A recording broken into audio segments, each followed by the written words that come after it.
What's up everybody, and welcome back to NWI RC. In today's video we are going to be building the Tamiya Blackfoot from box to finish.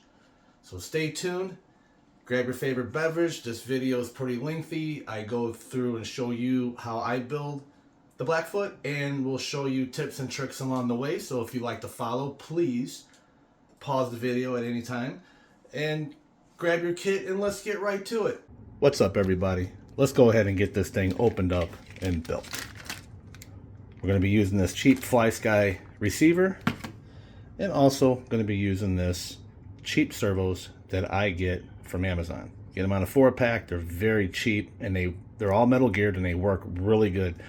I have about 9 kits built, and I've used these servos in every one of them, and they work great. So let's go ahead and get this opened up and get this show on the road. Alright, well I got most of everything laid out, ready to go. Got the manual here. Got all my bags laid out. Also, I'm going to be using these Team Fast Eddy upgraded bearing kit. And if you guys noticed over here, don't worry about this, but this will be my next build, which is the Tamiya lunchbox. Alright guys, we're going to go ahead and skip step 1 because I'm not sure what battery I'm going to use yet. So you move on to step 2, which is the chassis. And as you can see, I have everything laid out. Pretty simple. Everything, all the hardware comes out of bag A, which came with 3 baggies full of parts. And you will take the baggie that includes this stuff here. And remember, these are the silver bolts or silver screws you're going to be using for step 2. All right, the chassis is completed and went together just fine. Just don't forget to put your, it's called the C14. It's part of the servo mount. Just don't forget to install this one here.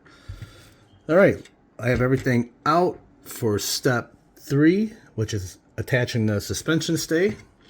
Let's go ahead and get that installed, and I'll be right back. All right, we got the suspension stay in there along with the stop switch, on-off switch. That's pretty easy to do. The screws on this side were a little tight. You gotta use a little bit of effort to get those 2 in there. So yeah, let's go ahead and move on to step number 4, and that's installing the servo. All right, so step 4, we're going to go ahead and install the ESC. And I want to show you guys here. If you look, you got some jumpers here, okay?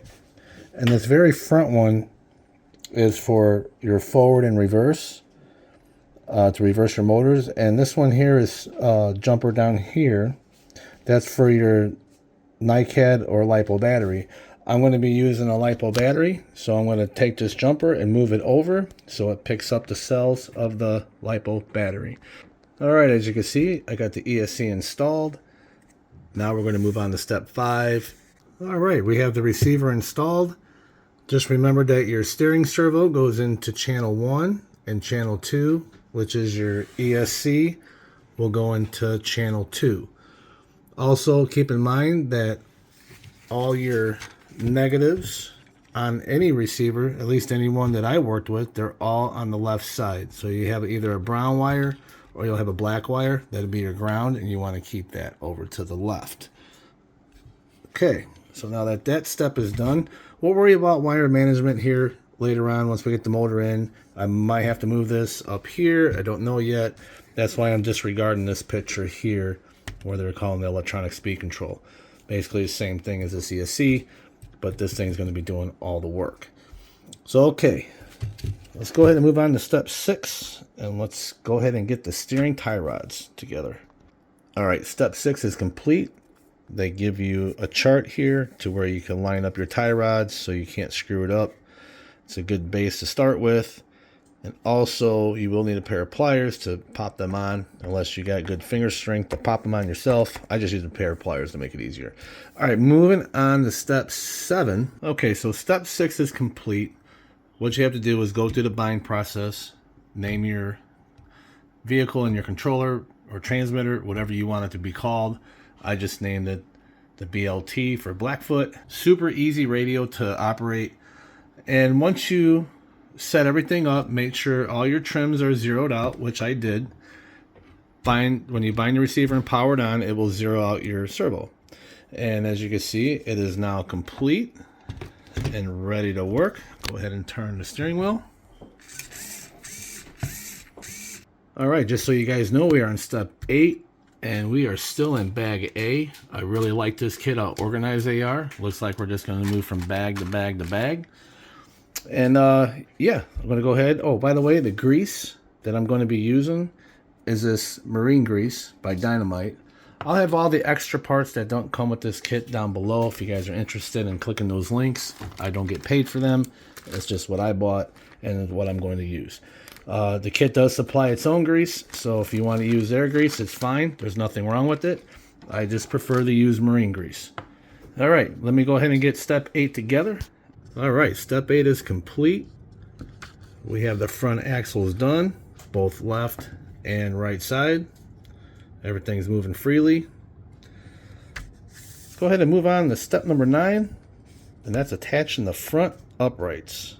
All right, the front uprights are complete. Just a little side note, when you're installing your radius arm right here on both sides, just make sure you're using a locking nut here and use a flange nut on the top for this top piece here, and the bottom piece is going to be the locking nut. All right, so now that is complete. Oh, and also look at this diagram here. For your flange nut, you're going to tighten that all the way.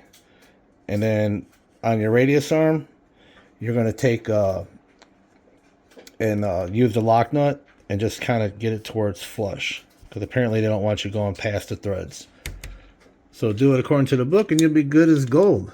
So let's move on to step number 10, which is attaching the front axles. All right, step 10 is done. And all I think was the hardest part was getting those pins through here with these screws. You will need to get a pair of pliers to put that lock nut in there. And just try to keep your tie rods out of the way. So let's move on to step 11. And that's going to be attaching the damper stay. Okay, so step 11 is done. And I'd have to say these were probably the most two difficult parts, was step 10 and 11. Wasn't that bad, but it was a little more trickier than anything else in this build so far. The tie rods in. I got the front dampers in, or the front damper stays, I should say. And yeah, so let's go ahead and move on to step 12. Let's see what we got going on here. So it looks like we're attaching the dust cover now. All right, step 12 is done. And that was real simple to do. You only had 5 of the bag A 6 screw there. And there we go. You will have to pull out your sticker sheet, and you do have to cut them out with a knife, which is not always fun, but hey, it's part of the hobby. It's not a sticker sheet. You have to use the razor blade and cut them. But other than that, guys, it's starting to look like a Blackfoot. Pretty cool. All right. Step 13 is doing the gearbox 1. We'll get all these parts laid out, get it put together, and we're going to move on to step 14, so stay tuned. All right, step 1, gearbox 1 is completed, all greased up, ready to go for step 14, which is just adding on that left plate and just a couple of odds and ends. Make sure you don't forget about those. And yeah, let me go ahead and get this done and get gearbox 2, and we'll move on to step 15. Just a little tip, when you're installing that left plate, just do like I did. Put a little bit of grease on there, because it'll hold them from falling out, because you will be putting this on like so, and you don't want them pieces falling out. So a little bit of grease works wonders.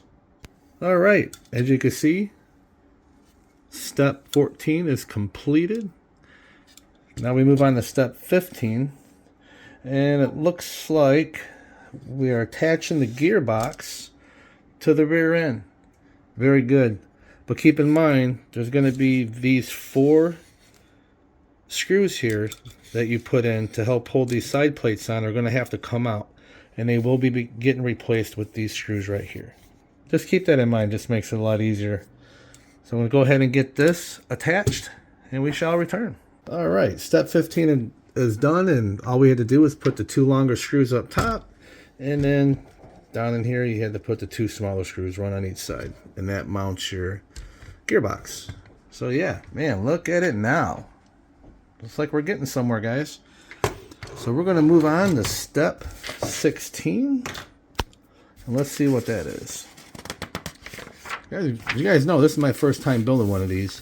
Very, very similar to my Frog when it comes to steps, like pretty much 1 and 2, the way the frame is and the way the gearbox is. And of course, step 16 looks very familiar too. So, you know, it is a little bit different. So, okay, stay tuned. I'm going to go ahead and get step 16. And if I run into any problems, I will let you know. All right, everybody. Step 16 is done. I have the boots cut up. As you can see right here, just cut out the gray areas. The universal shafts are all installed. Just need to get them greased and installed. And we're going to start step 17. Step 17 is completed, greased up, and ready to be installed. We're going to go ahead and move on. Oh, before we move on, I want to show you guys, don't forget, you got 2 O-rings that go on the right side and only one that goes into the left. So keep that in mind. All right, step 18, we're going to attach the rear axles. Stay tuned, and we'll move on to step 19 here in a minute. All right, step 18 is done. Just don't forget to grease your 3 points here. That goes into the gearbox. You have a point there, and you have a point here, and another point in there. Very easy to do. Basically, you're just putting these on to brace up your axles, and yeah, check it out, guys. Everything's spinning good, no problem. Nice and free. So now we're going to go ahead and we're going to start on step 19, and that will be completing the shocks. But I'm going to go ahead and do 19 and 20 and possibly 21 all together and show you the completed shock system. All right, so I have 19, 20, and 21 done. And these here are the rear shocks, which you see right here. They're 100% complete and they feel really good. A very interesting shock. Even though the tree comes with pistons, doesn't allow you to put pistons in these. They're just these solid bar things that just has a little notch out for the oil to pass through. But surprisingly, they feel really good. So I'm going to go ahead and get these installed on the rears. Those are your gold shocks. You can always measure your springs here if you're unsure. And in step 22, as you install the rear shocks, and I'm going to go ahead and complete the 2 front shocks. And I am using the tree on the X7, which would be off of one of these tree here. This is your X tree, and I am going to use their little spacer there. So stay tuned. When I get this completed, we're going to move on to step 25. All right, everybody. 22, 23, and step 24 is completed. Got the rear shocks installed along with the front shocks. And let me tell you, they work pretty good. I'm very shocked on how well they absorb. But we're going to find that out when we take it off-road. So we're going to go ahead and start step 25. And that would be adjusting so the uprights are angled slightly forward. Okay. Yeah, okay, we'll do that. And then we're going to go to step 26, which is basically just attaching the front bumper. All right, everybody. Well, I ran into a little problem on step 26 with this screw right here. It's in bag C. It's this screw here. It's the right size, and it requires this one washer, and it goes right underneath the bumper. It's supposed to go right there. But the problem I'm having is this screw here, which is located, where did I see it? Okay, right here, is the same screw with the same washer, as you can see right there. And if I put the screw right underneath this one, it just wants to bottom out on the bottom of this one. So it will not work. So if you guys can help me out with that, that'd be great.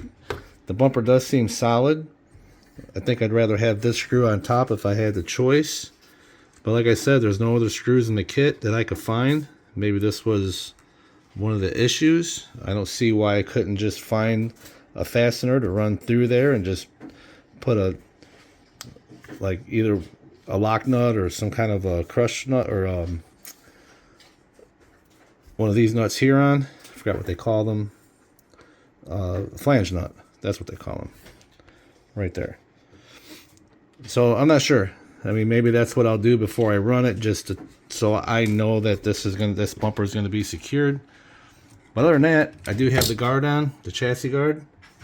That fit like a glove. And so far, yeah, she's looking good. Check that out, guys. Okay. Stay tuned. And what's our next step? Oh, the motor. I am going to use the factory motor for now. And I will determine if I'm going to upgrade or not. And if I do, I'll let you know for sure. But stay tuned. I'm going to get the motor installed. If I run into any issues, again, I will let you know. Alright, we have the motor plate, we have the pinion, and the two nuts that go into this back plate here.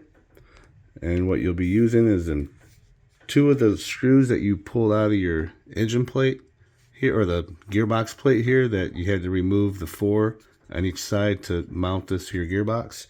Well, these are those same Bag B 3 screws. And not sure why they asked or have you cross the wires like that. I don't know. We'll see when we install it. That might change. So yeah, now that we have this, I'm going to align it on this motor here and get it installed on the back side. So I shall return when we move on to step 28. All right, here in step 28, go ahead and get your screws, get your cover plate here. This is how I have my backing plate on. Go ahead and get this motor in. I'm going to go ahead and show you real quick what I mean by the alignment. So when you pop this in here, you want to look and make sure that your gears are meshing up. Because when I had to pull it forward, so as you can see how it's only riding on half the teeth. So I had to pull it forward a couple millimeters just to ensure proper fitment of the gearing.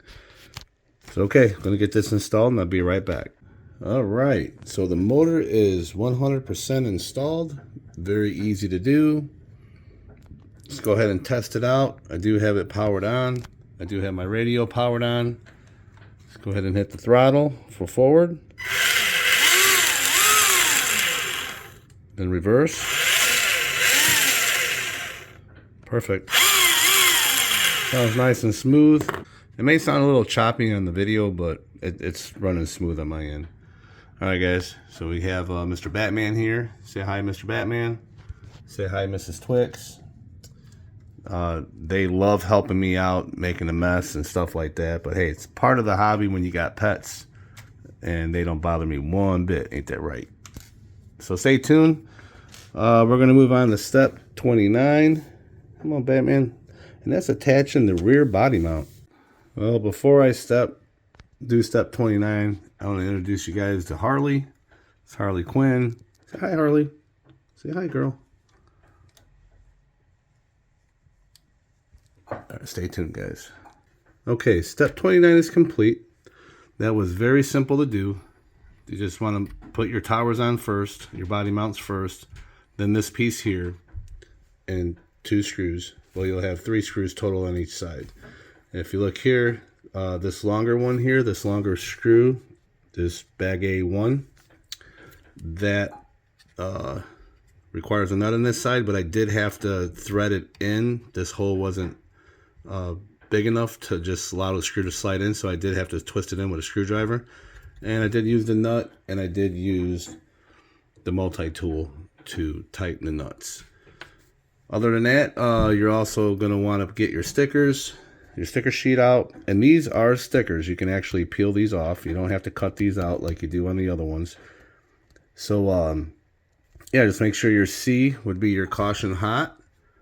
And then F, as stated in the manual, is going to be caution rotating motor. Or, I'm sorry, rotating parts. So there you go. All right, guys, we're going to move on to step 30, and that's going to be attaching the battery stoppers. That should be fairly easy. 4 screws, and it looks like that's all in step 30. Then we're finally going to be moving on to tires, it looks like. Well, it's showing the antenna tube for 31, but I will maybe install the antenna tube, but I don't think my antenna wire is going to be long enough for that, because that's for the old school setup. All right, step 30 is completed. We got the battery stoppers on, as you can see right there. It's installed on the other side too. Very simple to do. Now let's move on to the tires. Man, we're getting close to getting this baby done. Man, I'm super excited. Can't wait to get this thing out. And yeah, so we're gonna move on. We're gonna skip step 31 because I'm not doing the antenna. I might put the post on there for looks, or the tube. Here is going to be fairly simple, I guess. I've never put these kind of tires and wheels on, but apparently they require no glue. Awesome. Let's see. Yeah, it just fits in the grooves. Yeah, this should be fairly simple. I'm going to go ahead and get these installed. And I believe the next step, let's see, step 33 will be mounting them. Okay, yeah, this should be very easy. These will be the plastic bushings. As you guys know, I use the Team Fast EDDY bearing kit. So I will not be greasing that. There's no reason to, because they're sealed bearings. All right, check that out. These tires look awesome. Super, probably, I'm going to say the easiest tires that I've ever put on. I mean, seriously, these were super simple. They look like they'll hold up just fine too. Also, I'd like to show you guys a battery that I'm going to be using. Well, it's one of the batteries. I have to change the Tamiya plug. But yeah, this is a Z-Pack. It's a 5200 mAh, 120C rated, 2-cell pack. Fits in there really nice. It's nice and snug, but the battery door does close properly. But for right now, I'm going to test it with the Z-Pack regular edition 1500 mAh 3S battery. Now we move on to step 35, which is the body. So what I'm going to do as far as the body is I'm going to keep it raw, because I'm going to run this thing. It's not going to be no shelf queen, so there's no sense in making it, you know, pretty shiny paint, you know, whatever I decide to go with, however many coats, primer, whatever. My opinion, using primer, like a gray primer, and then using black, if you get it chipped up, yeah, that's just gonna look like crap anyway, right? So I'm just gonna leave it raw and just put the decals on and just go bashing, go have some fun. Now, if this was gonna be a shelf queen, then yes, I would recommend spend the time, do it right, get the body done right. So I'm just gonna go with raw, unpainted, but I am doing box art. So it'll look just like this, unpainted. Stay tuned, guys. I'm gonna go ahead and get the body out and figure out what I'm gonna do. Probably gonna move straight to the decals, so I'm pretty sure we're gonna skip these steps here and probably just move on to the windshield. And the front and back windshield, it looks like, and then we'll move on. Yeah. And also, I will be having my wife hand paint the body. The driver will be hand painted. All my vehicles, I have, I don't know, approximately 10 kits, or I can't remember. I lost track after 7 or 8. But they all have painted bodies, but one is decaled because my wife wasn't feeling good at the time, and I wanted to get it together. So that one did get full decals. So this one will be true scale to the guy right there. Well, at least as close as we can with the colors we have. And yeah, we'll get all this buttoned up. So let me go ahead, because I know this video is pretty lengthy, and if you guys have stayed with me this long into the video, man, please hit that like button, share this video to your friends, and, you know, of course, subscribe. Don't forget about that giveaway I'm doing. I'm nearing very close to 1,000 subscribers. I would like to get 1,000 likes on it. I will link that video giveaway in the description. So yeah, let me go ahead and get all this completed until I get to the graphics. So I'm going to get everything done up, and then we'll continue at step 41. All right, guys, stay tuned. All right, got all the accessories, the roll bar. Little tip here for you guys. If you look, you're going to have one roll bar that's going to have a longer stem on the bottom here, and that's going to go in the middle. That'll wrap around the plastic bar. And then over here, you'll have some thin, you'll see when you take it apart you'll have two that are the same and then one that's different. This one's longer, these two are shorter, and that's how you're going to mount those. And I found screwing this screw in first at the bottom and then work your way to the top ones. It made it a lot easier. Now, most important part of this body, the hardest part of this body, was the back tailgate. And you see those four little screws there? You got two on this side, and you got two on this side. The best thing to do is to flip your body upside down with the tailgate off and start your screws and washers. And then you could push it on. You can see you got little tabs there, 4 tabs that'll screw. Just keep your washers on the outside of the tailgate. And then I just used a pair of, what is this? I just used a pair of pliers to hold the nut and then a small tip screwdriver to fasten it down. Okay, also for the windows, very simple, but I did something a little different. I don't have the top one in yet, the moonroof yet, but you got 4 of those screws that go there. And then here, instead of gluing, because I don't have the proper glue, I just used some Gorilla Tape, as you can see right there. And I just cut some pieces and just kind of fastened it in that way. It ain't going anywhere. I do have some glue. I'm going to have to glue this top on, I'm pretty sure. I haven't got that on there yet, but I might be able to even tape that on. I'm not sure yet, because that is blacked out anyway. And we'll see. We'll see when I get to that point. Other than that, I'm going to go ahead, because the next step after this is starting the decals. And that is step 41. And then attaching the body in step 42. And meanwhile, my wife is painting the body figure as we speak. So when that gets dry, I'll get that installed in here as well. And so when you see me again, this body will be completed. So stay tuned. All right. Well, I didn't have any glue again, so I couldn't find any. But I do got the moonroof in. I did have to use a file to file down some of the edges when I cut it down off the tree. It just took a couple seconds. Again, Gorilla Tape the whole width of it. You could probably use duct tape, pretty much any kind of tape. But I'm just using the Gorilla Tape, and as you can see, I just taped it in there. And the Gorilla Tape will add a little more reinforcement to the top, but it is ABS. It's not like it's a Lexan body. But, hey, it works, and guess what? It ain't moving, ain't going nowhere. So that's how I'm doing my body. All right, guys. Let's go ahead and get to the decals, which I am going to use the soapy water method on it.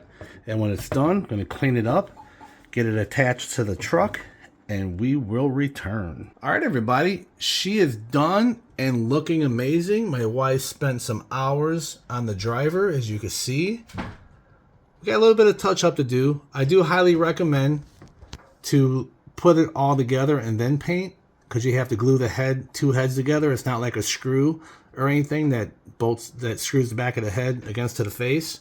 So I would recommend gluing it first and then painting it for this particular body. But there it is, man. All the decals are done. I'm not saying it's a perfect job, but I don't think it looks too bad. It's all box art. Nothing is different. Stock motor, everything. Look at that. All right, guys. So what I want to show you here is I have it fired up. I'm not going to take it for a test run as of right now. But what I do want to show you is that steering servo, very cheap steering servo, under its own power. I mean, it's not the fastest, but it's still turning without any drag. I mean, that's pretty impressive, okay? But it does go forward and reverse. You could go slow, of course, because I'm on my counter. Forward, reverse. And I'll tell you what, this thing here is got to perform very well. So tell me you guys' thoughts in the comments below. Okay, like I said, this is raw, unfinished. All I did was clean it with the microfiber cloth. Maybe I got lucky and got a decent body out of it. The only thing is you can see the shininess right here I don't know if that was one of my fingerprints or if that came from the factory. I'm pretty sure that came from the factory, but that doesn't bother me because that's all going to change because I'm actually going to run this thing. It's not going to be no shelf queen. So if you want to go raw with your paint, there you go. It still has a shine. It may not be the glossiest shine, but why would you want that when it's just going to get chipped up? Alright guys, if you like what you saw, please like, comment, and subscribe. Share this video out to your friends, and stay tuned to the next video where we go take this thing out for a ride. And it is very snowy out right now, so we're going to have plenty of snow to see how well this thing will perform. Okay guys, have a great day.